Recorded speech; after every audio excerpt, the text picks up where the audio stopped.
Kirishima, we need to talk, said Mr. Aizawa with a serious tone, as he led Kirishima to an empty hallway where no one would find them. Mr. Aizawa, what do you want to talk about? Asked Kirishima. What is your relationship with Yin? Aizawa asked. She's my girlfriend, Kirishima responded happily. Aizawa's POV. I was questioning one of my students, Kirishima Adrio. He was my number one suspect of killing his classmates.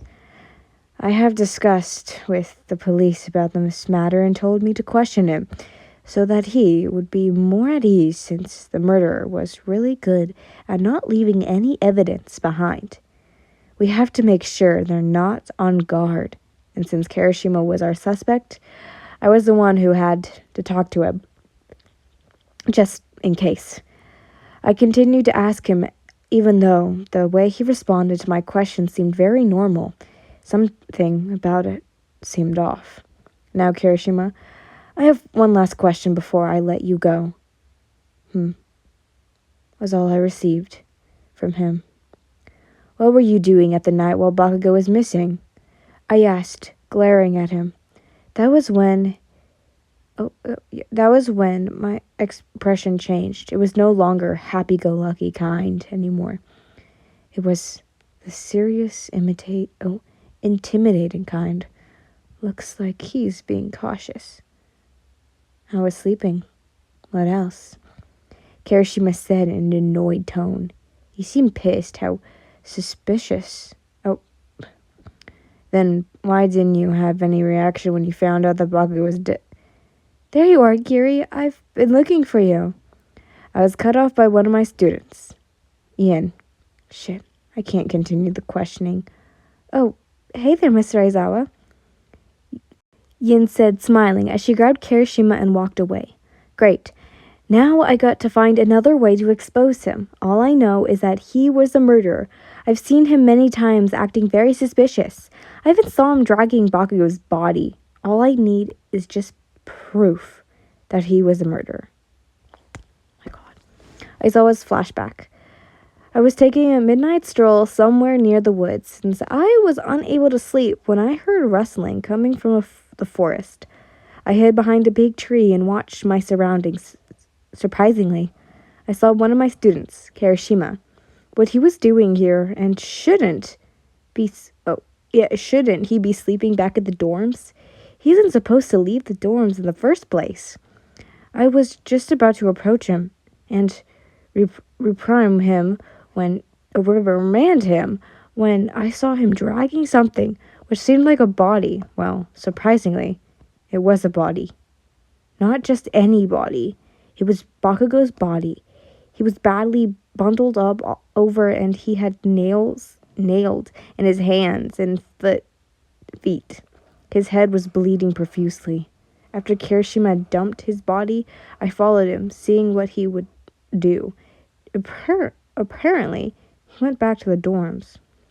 And a flashback. It was 2 a.m. You were tossing and turning in your bed, unable to sleep. Something just kept bothering you. You felt creeped out as if someone was staring at you. That's it. You got up and looked at your surroundings and noticed in the corner a pair of glowing red eyes staring at you. Kirishima? Is that you? You asked. Yeah, it's me, he said as he stepped in front, only to see the moonlight hit him. What were you doing in my room? Aren't you supposed to be in your dorm? You whisper yelled. When you were about to say your next sentence, you were stopped by Kirishima's lips. Shh, Pebble. I know I'm not supposed to be in here, but I couldn't sleep, so I came here instead. Now, just let me stay with you. As he placed himself on your bed, he pulled you close to him. You snuggled until you both fell asleep. As I headed over to the kitchen, only to be greeted by Denki. Oh, by the way, that's a time skip, sorry. By Denki. Damn, he was extremely annoying. He kept on asking me questions about Yin. Like, he needs to fucking back off. What's mine, literally. So I was wondering if I should ask her out or something. What do you think, dude? Kaminari said, smiling. Is he fucking serious? He does know that Yin belongs to me, and plus, we're fucking dating. I slammed down the cup of tea and glared at Kaminari. If you ever think of laying a finger on Yin, you're dead, I told him, making sure he was scared of me. Kirishima's POV. Damn, man. Is it just me, or has Kirishima been acting a little strange? I asked, facing Zero. I don't know, man. He's been isolating himself from us most of the time, except Yin, Zero responded. Do you think we should ask Yin about Kirishima? Because I'm kind of worried about him. I asked Zero once again. Yeah. I think we should, since he only hangs out with Yin these days, Zero said. As me and Zero headed to Yin's room, we knocked on her door. The door opened only to be greeted by a sleepy Yin. Oh, hey, Denki, what's up? She said, yawning, as she motioned me and Zero to enter her room. We started asking her questions about Kirishima, saying he has been acting weird around us lately. Apparently, she told us that her boyfriend, Kirishima, also has been acting more differently lately.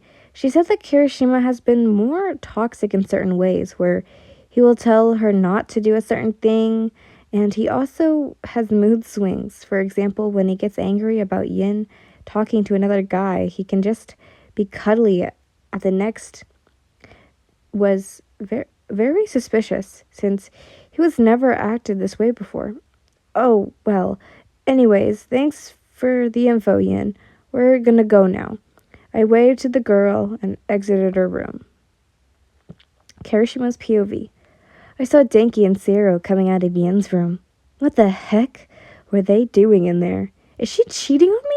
Nah, my sweet Pebble wouldn't do such a thing. She's too perfect and innocent to do so. I got so pissed when I saw the two of my classmates coming from my Yin's room. You know what, I'm going to get rid of them. But first, I'm going to see my beautiful Yin, who is finally awake.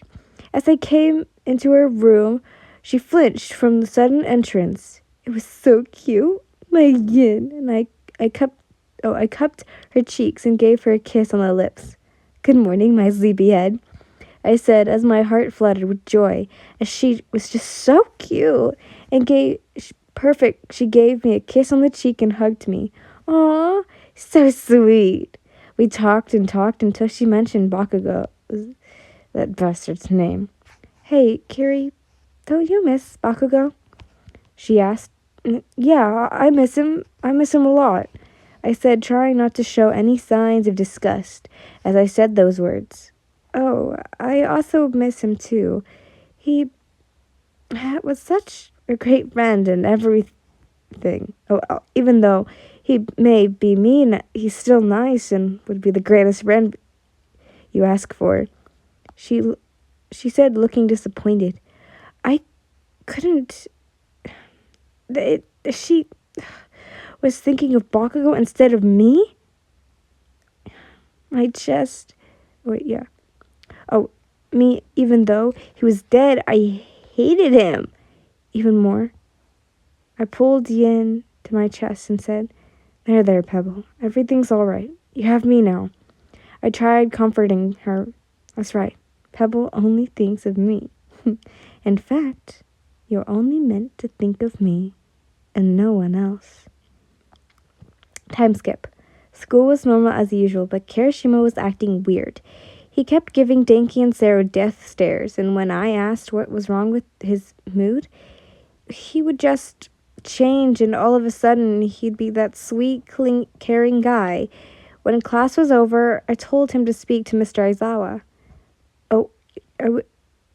I was told to speak with Mr. Aizawa. Mr. Aizawa, you said you wanted to see me? I spoke. Yes, Yin. I was wondering if you could keep an eye on your boyfriend. He said. What do you mean? You asked. You see, Kirishima has been acting off lately, and I suspect that he might be the killer of Bakugo, Uraraka, and Veneta, he said. But no, that's not possible. He wouldn't do such a thing. I spoke, raising my voice a little. Shit. I'm sorry, Mr. Aizawa. I shouldn't have raised my voice like that. I apologize.